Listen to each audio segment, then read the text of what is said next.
us. They killing us. We need some better days. Lord, I need you to make a way. 'Cause they killing us. They killing us. We need some better days. When will all of this fade away? Don't worry, little homie, I got you. And if you can't lift it, I'll spot you. If you're in prison, I got you. May not be a lot, but I'ma keep suits in your locker. I'm not just talking physically, cause misery is in us mentally. And looking at the chemistry, you'll see sinfully we become our own enemies. And eventually, it gets way worse, cause we rape, murder, lie, and cheat. What kind of men are we? What are we, the cool type? The ones who never lose fights, hit the booth and bruise mics. Maybe if we seen the true life, we would do right. You living loose in the time of war. Keep your shoes tight. Dudes might step on your toes. Fuck around and bring death to your door. Abandon you, leave you left in the cold. I'm telling you, bro, life is a struggle. Trying to come up with a plan, but we too busy trying to fight in the huddle. See, I'm precise with the struggle. And it's true, they unrightfully judge us. Instead of claiming we the ike of the cup, but if we don't learn to follow Christ, then we might be in trouble. Living in the circle lost, life in a bubble. Y'all are my brothers, and I mean it with the deepest compassion. And the devil steady seeking distraction, but I'll defeat him with passes. I run a 75-yard TD while making moves like I'm RG3, 10 toes down. They killing us, they killing us. We need some better days. Lord, I need you to make a way. 'Cause they killing us. They killing us. We need some better days. When will all of this fade away? To all my homies on lock that's gone from the block, I got you. I'd also like to dedicate this song to the cops, the ones who wrongfully plot, kicking in doors, roaming our spots they don't even knock. This robbers for I cash and the homies with rocks get wrongfully shot. These motherfuckers want me to stop, but I keep on spitting and tipping on every beat that I'm gripping. They hypocritically wishing that I would fall, but I didn't. I'm on a mission and I ain't stopping till my goal is complete. I'm giving back what was stole from the streets. At times I wish that I could go to the beach, maybe even throw some tro in the sweet, to get away from all these roaches and thieves that's roguish and cheap. The ones who wanna see us fall. We work for free and then they feed us hogs. And it's crazy how they treat us like some greedy dogs. I was blind to the shit at first, now I'm starting to see it all. Trying to be a leader cause I hate to see my people fall. And there's a lot of kids out there in that world, they need us, y'all. Trying to open up my eyes so I can see what Jesus saw. 5 duffel bags of bread to the land to feed them all. We got a dream team standing tall, you never see us fall. And with assists like Chris Paul, hell I don't even need the ball. I'ma pass it to my teammate, let them shine to blind any motherfucker who ever kicked us while we was down.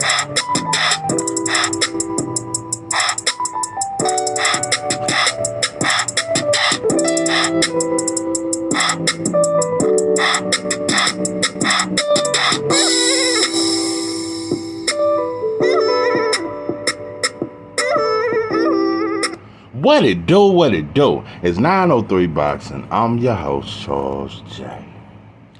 Say, man, this will be part 2 to the king. Hold on. The kingdom has fallen. My bad, I forgot the title. The kingdom has fallen from God's grace and mercy, part 2. Had to do it. Before I even get to the shit, I gotta give a shout out to Pro Black Everything. Go subscribe to the brother's channel. Listen, I truly appreciate the support, not just from him, but everybody who have supported me along this journey. Whether you've agreed with me or not, yeah, I just appreciate it, bro. I just appreciate the support. I appreciate it, bro. And even though the hate be real, but the love be fake, I appreciate those that show real love. And I'm not gonna say I appreciate the fake love, but I understand it.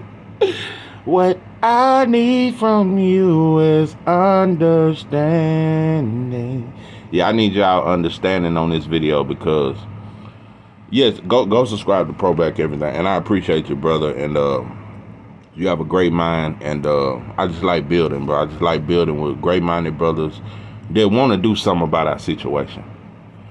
Before I get to that, I've been real hard on Mexicans pretty much the entire time I've had this channel. One would think I really hate them. No, I don't hate them. I just don't like them. I don't like them at all. And I've mentioned it a lot. I talk shit about them, but you know what it really is? It's more frustration. See, because y'all in America, and that go for all Latinos, y'all in America, so one would think that y'all would have our back, and plus, you're part of the black family, whether you want to be or not. You're part of it. Yeah, whether you want to be or not, your ass part of the black family. You know, I ain't finna get into the whole name of Latino, because that's some shit white folks named y'all. Just like they named us the Negro, they named y'all that shit. A lot of shit. A Hispanic, a white boy told you it was a white boy told you was a Hispanic. Y'all didn't come up with that name. A white boy told you a Hispanic. So, but nah, bro, y'all are brothers. Y'all are brothers, and I have no hate towards you. I really got love for y'all. Because, like I said, I talk about a lot about my prison experience. It's weird. 90% of my cellies was Mexican. It's crazy. And I've had a few of them old Americanized as Mexican cellies. I had a few of them, never liked none of them. But the Mexicans from Mexico, I fucked with all of them. And just in case you motherfuckers, because I never mentioned this, me and my Mexican cellies from Mexico, we would eat together. And if they didn't have shit, I would look out for them. If I didn't have shit, he would feed me, bro. And we would talk. And every one of the Mexican, and most of them were darker, but most of the Mexicans from Mexico, they would always tell me, hey, we black, we Negro, we black. And he would point to me and him, we black. He would tell me that shit. Because deep down, they know. They know. But many of them come over here and kiss that white boy ass so their family can eat and shit like that. But so I just wanted to make that very clear. I have nothing but love for Latinos. Nothing but love. Nothing but love. The shit I say is out of fuck. Hell, I talk shit about black folks. So, it's never out of hate, bro. It's just out of frustration. That y'all rather ride with the white boy that oppressed y'all than over us who've been oppressed just like y'all. That's the biggest disappointment, that y'all would rather ride with the white boy who oppressed y'all just like he oppressed us. But you would team up with him like you do in prisons. The Mexicans and the white boys team up against the blacks like we the oppressor. And it really, that's something that really frustrates me. It's just so, y'all monkeys too. I say black folks are monkeys. Mexican, y'all monkeys too. Anytime you a team up with your oppressor against somebody that ain't oppressed, that's monkey shit. So, I say black men are the prostitutes of America. I got a series on that. I think all of us are. Anybody that ain't white, you a prostitute in America. They go for the Asians too. And also I would say this, because I said Latinos are a part of the black family, in my opinion. They are our brothers. Asians, you are not. I have way more disdain for Asians than Mexicans. Asians they run Jamaica right now. You have Jamaican Asians now. They run it. They control the imports, what come in and what come out of Jamaica. I want to say they built a huge hospital in Jamaica. They run Jamaica. I'm just gonna say it like that. And they're buying up land in Africa. In South Africa, some of the schools are speaking Mandarin, which is an Asian language. So yeah, they buying up land in Africa, and they're very slick. The only difference between Asians and white folks, Asians all about money. That's it. White folks are about money and power too, but Asians just want to hustle. They're the most hustling people on this earth. They hustle hard. They're the kings of selling cheap goods, cheap suits. Anyway, but the difference between Asians and whites, they're not hateful. Well, they can be hateful, especially when we come in their stores and shit. And I done heard about how you motherfuckers shooting kids for stealing a goddamn bag of Funyuns and a knee-high peach, and he was running out the store and you shot him 17 times in the back. And also when I was 14, I stole some shit and the motherfuckers pulled out some shit I have never seen to this day. It just looked like it had about 200 bullets in that motherfucker. Whatever it was, that motherfucker pulled out on me. And I ran out the store and dropped the shit that I had in my hand and was hoping they'd shoot me in my fucking back. Yeah, like you motherfuckers do with a lot of our kids. So y'all can be hateful. You just don't believe in oppression. You don't believe in owning slaves like the white boy do. And you ain't as weird. But anyway, But you motherfuckers are very manipulative, and you exploit the black community every day. So, Latinos are way more of our brother than the Asians. Just had to get that shit off my chest. I don't know where to go with this shit, bro. I just, it just deep in my heart, you know, just deep in my heart. Got to talk about it because we got to come up with a solution. But before you can ever come up with a solution, there has to be a desire. There has to be a change in the heart. There has to be a change in the mind. Because the way we think would never. That's why I ain't made no more reparation videos. I ain't through with the series, but it's hard talking about what we deserve and what white folks owe us when we can't even be good to ourselves, bro. We can't even be good to each other. You know, another thing that I constantly attack. I attack. Let's just give a list. I attack a lot of shit. I attack gangs now. I attack gays. I attack religion. Because when I say that the kingdom is falling from God's grace and mercy, bro, we all know that, well, I ain't going to say we all know, but I'm just going to say God is not in the church. I don't think God is in a building. I don't think he's in the mosque either. But he definitely ain't in the church. You know, I done had a lot of, anyway, I ain't gonna get into all that, but it's a lot of fucking going on in the church. That's all I'm gonna say. It's a lot of dirty shit, and it's hard to focus on God the way these women be dressed in church and shit like that and throwing that thing out there. But, no, I don't think he in the mosque either because the Arabs was involved in the slave trade also. So a lot of people think that, I just seen Ice Cube out there in Mecca and shit. I just wish you holler at some of your Arab homies and tell them about that letter to America you wrote about what black folks need. Why don't you holler at the Arab and holler at your fellow Muslim brother? Why don't none of the Arabs over here ever try to join hands with the black Muslim brothers to fight against oppression? Why the Arabs wasn't in the Nation of Islam? I just want to know these things. Why the Arabs, they don't fuck with the black Muslims?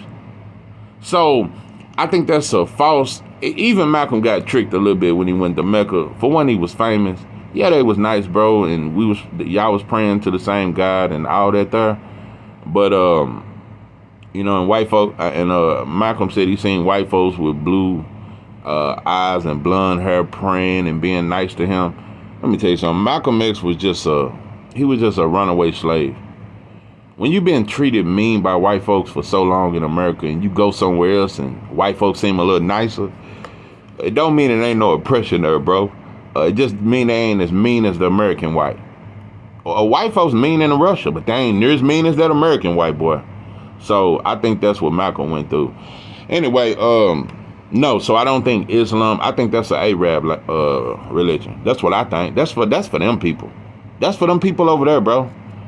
A lot of shit, and they doing it's a lot of filth going on in Saudi Arabia that they don't tell you about. A lot of shit. They got some weird laws out there too. But ain't prostitution legal out there? I don't know. But it's a lot of shit going on in Arabia. I don't trust no religion. I don't follow it, and I think religion keeps the mind trapped more than anything. More than anything, because there's no religion for black folks. We can keep trying to create our own doctrine. That should have never worked for us, because religion won't get us freedom, bro. There is no religion that talks about black folks getting freedom in America. There's no religion that teaches us that shit. There's no religion that encourages that shit.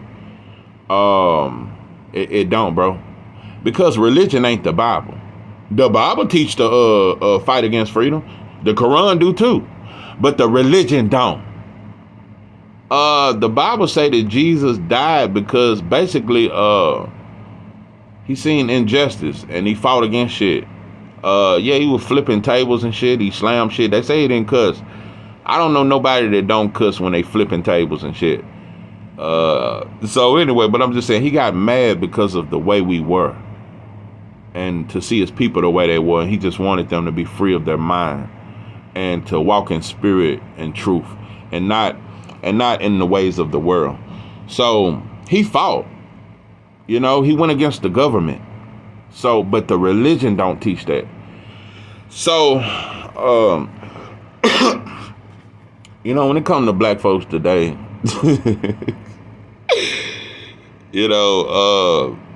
I just think black folks are in a place where we just want to feel good. Kind of like the crack era.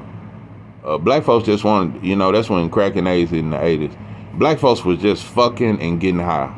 And that's what we doing today. It's just at a way faster rate. We way fast. Shannon Sharp went crazy because Brittany Reynolds said she got 35 bodies. That shit, that's average in the hood. Man, that's average in the hood. 35 bodies? That ain't shit. And these streets, they fucking out here, bro. It's a lot of, we fucking at a faster rate than we've ever fucked. We just want to have fun. We just want to fucking get high and forget about this shit until we die. Black folks just want to have fun. And when I say fun, make no mistake about it. Fun ain't good. Fun don't mean a good thing. Fun is partying, doing American shit. That's fun. That's what's fun. Getting high was fun. Yeah, I didn't got high and all kind of shit. And it was fun. Yeah, I used to pop X pills and shit. It was fun. Yeah, being up all night geeking and tweaking and looking like a goddamn fool. And didn't realize I was really a dope fiend. Because see, in the hood, we had a thing where we thought, yeah, X pills, long as you ain't hitting the powder or you hitting the meth, because meth, heroin, and coke is in X pills. So we used to look at it like, nah, this just a pill. But you just as much as a dope fiend as the crackhead on the street that you look down on. Anyway, but black folks just want to feel good. That's what we caught up in. We want to have fun and we want to feel good. I just want to explain something to you, bro. Also, and the number one key over drugs and over sex, the number one key to having fun in America, you got to have money. That's why there's no group of people that worship money like black folks in America. We worship shiny shit more than anybody. Because we want to find value within that shiny shit or that money to say we worth something. Just want you to know, bro, that shit'll never make you worth a fucking dime. Another thing, having fun and having money would never do, bro. It'll never bring you happiness. Our celebrities are some of the most miserable people you've ever seen. They tell you about it once they go broke. They don't never tell you how miserable they was when they had that money. They wait till they go broke and they fall off, and then they sit on Vlad's couch and they tell you about how they were strung out the whole time they had that money. Most black entertainers are strung out on drugs. Red Fox, one of my favorite comedians. I knew Richard Pryor was on that snorter. I knew he was on that snorter. But I didn't know Red Fox was getting high too. It was everybody. Black stars, that's what they do. So I didn't know this. And I always say that one of my biggest regrets was trying to be a rapper and thinking that it was an honest, like talent was gonna get you there. By the way, that was my song in the beginning. Just thought I'd throw that out there. But I thought I was going to make it, and I thought I was the goods. Everybody in prison told me I was the shit. I was the coldest rapper on the entire unit. I thought I was the shit. I thought there was no way I wouldn't make it. Long as I grind, I read about all the rappers that made. I read different books and shit like that. But I didn't know about the industry. Nobody had never taught me about it. So I learned that shit later. And when you really learn the industry, bro, you have to do weird shit. You cannot be on no pro-black shit and be an entertainer. You cannot be a pro-black. You can't. You got to do what you got to do to get that chick. Just like you got to do weird shit on the job. You got to do way more weird shit to be in Hollywood or to be a rapper. You got to do weird shit, bro. And they going to dump your ass off. And at this point, the way rappers getting murdered, bro, I wouldn't, to young up-and-coming rappers, bro, it's very dangerous. You better off, you better off being a skydiver than a fucking rapper. But anyway, no, I learned the hard way about the industry and how fake it was and how many gatekeepers there are to keep you from getting there. It's gonna be so many black people trying to stop you from getting in the door. But once you get in the door, You're in a world of chaos. That's why most rappers get high and most entertainers get high, because when they get to the top, they realize this is some evil shit. These white folks control me more than they did when I was working at Burger King. I thought getting rich would give me freedom. They realize that shit, I'm more of a slave. The richer I get, the more famous I am, the more I'm a slave. That's why they get high. To try to forget all the shit they have to do. Look at Usher with all these skirts and this shit he wear, this orange hair. He just now coming out the closet. Bro, 20 years ago when you was 14 years old, you lived and slept in the bed and woke up and ate Cheerios, and y'all wrestled over cereal because P. Diddy admitted to it when he was drunk, and Kevin Hart called him out on that shit. And yeah, you used to wrestle with him over cereal in the bed, and you lived with him at 12 years old. And P. Diddy has a history for fucking with boys. He has just yet to come out the closet, but he won't deny it when they ask him. He never denies it, but everybody know what he do. He was in a robe with French Montana wishing him a happy birthday.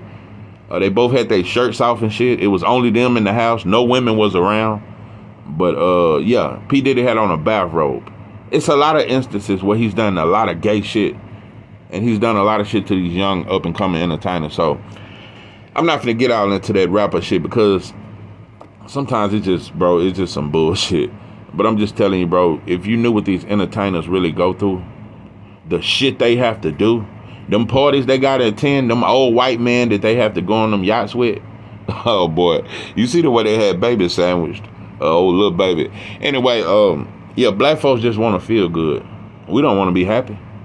You know another thing. You know the biggest disappointment about black folks. Because I talked yesterday about how I saw these elementary school and the black kids playing by themselves, and the Mexicans don't fuck with the black kids. And the Mexicans, you'll see the Mexican kids playing with the white kids, but the Mexican kids ain't playing with the black kids. And I was just talking about how its parents are teaching their children not to even play with us and shit like that. And it just certain shit, but when we look at our children today, bro, for one, we just as a whole, bro, we just don't love our children. We don't give a fuck. We don't give a fuck. I ain't seen no black parents protest the fact that in California you can be a child and cut your dick off. You can change your sex. Let's go deeper. You can be 14 years old and change your sex. Cut your dick off. If you can cut your dick off, why are you not allowed to have sex at 14? If I can cut my dick off, shouldn't a 14-year-old, it be legal for them to have sex? That's what's next. All this gay agenda, this shit they putting on our kids, it's just a pleasure to pedophiles. Because that's what's in the industry, and that's who control this country, a bunch of pedophiles. Because one thing about these whites today, they've never changed from their ancestors. They just a little slicker, and they don't do so much shit in the open. They do a lot of shit behind closed doors. But that's what this shit really is with these kids, and let them change their sex. Because California ain't gonna be the only state to make it legal. But that's an open door for pedophilia. So now we in protest our kids being able to change their sex. All this different shit. When Dwayne Wade's son came out and said it. It's a lot of things, bro. And nowadays we living in times that's so fucked up. You can be a good parent. You can love your child and tell them the right thing to do. And your son can still grow up and go to prison. And your daughter can still grow up and end up being a hoe. Can still grow up because the system raises our kids. When they go into school and going to these schools growing up, they're around a whole bunch of other kids that's going through a whole lot of other traumatic shit. And when I think about the shit that we was doing in the fucking 7th grade, not even in the 4th grade, the shit that we was doing, bro, imagine what these kids doing these days. So a lot of people don't want to talk about this shit. But by the time these girls are 14 and 15, yeah, they doing the thing. They doing what they do. It's a lot of shit, bro. You got. It's sad, bro. Our teenage daughters are around here jamming Megan Thee Stallion and Sexy Red. We don't say nothing about that shit. You don't cut that shit off when you hear her playing it. So By letting the system raise our kids, bro, we just raising our daughters to be whores and our sons to be criminals. Even dudes, even boys growing up that are squares, they still want to be a street dude. Even suburban black kids, they want to be a street dude because that's the most popular shit. It's just a trend. I'm not gonna stay on kids long because that's a touchy subject, and I hate the destruction that they are going through. I hate the way they're being raised way too early and being victimized to so much shit early in their life. But yeah, the fact that we don't fight for our kids, the fact that they die the way they do, they shooting, they killing, they dying early and all this stuff, and we ain't got no fight for it. We just don't got no fight for nothing. And I ain't gonna stay on this shit forever, bro. Yeah, I'm gonna do another part to it and another part. I don't know when I'm gonna stop, but we definitely falling from God's grace and mercy. And I'm telling you right now, bro, how can you expect God to be there for a group of people that ain't there for each other? I just don't know. I don't know how you can expect that. So, like I said in my first video, I think God held a grudge with us. Yeah, until you motherfuckers love each other, how the fuck can we even talk about reparations? That's why I haven't done. How can we talk about reparations when we don't even give back to each other? You know, when I was a kid, we used to borrow sugar and butter. I ain't seen that shit. We can't even borrow sugar and butter no more. Neighbors don't knock on each other's doors no more. We don't send our kids next door. Go over there and get some milk from Emily. Yeah, go get some milk, get some butter, and tell her I need about $5. Give me a pack of cigarettes. Like, we can't do that shit. When we ask our family for money, they talk about us after they give it to us. So, so I can't even talk about reparations. It's hard for me to even talk about what the white boy owes us. At this point, bro, I just want to preach black love. At this point, yeah, I will always address white folks and what they owe. Yeah, I won't stop doing it, but I'm saying it's more important that we love ourselves. I really think that if black folks learn to love again, like we once did, I think God will open doors. I don't think he want to open doors for a group of people that's so hateful towards each other. A group of people that celebrate the murder of each other. When we kill one of our ops, we celebrate and do a dance to that shit. I don't think he want to look out for a group of people like that. I think he looking for people that are falling, and he want them to learn to love each other again. Yeah, and I think some miraculous shit gonna happen then. Yeah, when they talk about that milk and honey falling from the sky, yeah, if black folks love each other again, I think milk and honey gonna fall from the fucking sky. And it's gonna be some miracles, and all them miracle stories they saying about, we're gonna see some miracles again. Cause I think it's a miracle. It's gonna take a goddamn miracle for black folks to love each other again. It's gonna take a miracle for black people to even understand how important it is to love each other when you're in a country where nobody looks out for you. Also, let me say this in the mouth, this motherfucker. I've talked shit about Africans too, especially the Michael Blacksons and what's that other African entertainer? Yeah, Francis Ngannou, because I've explained the reasons why. Because I feel like y'all culture vultures too, because you took the ignorant side of our culture, but you're not trying to create an alliance for us to fuck with each other. You're not trying to create an alliance and get your people to understand Africans don't fuck with us when they come over here. So I've talked a lot of shit, but just like I talk shit about the Latinos, Africans are our brothers too. But until the motherfuckers show brotherly love, I'm not finna be brotherly towards you motherfuckers. So at this point, we all we got. Until we realize that shit, we're gonna stay at the bottom of the fucking barrel. This is 903 Boxing. I'm your host, Charles J. With that, I'm out.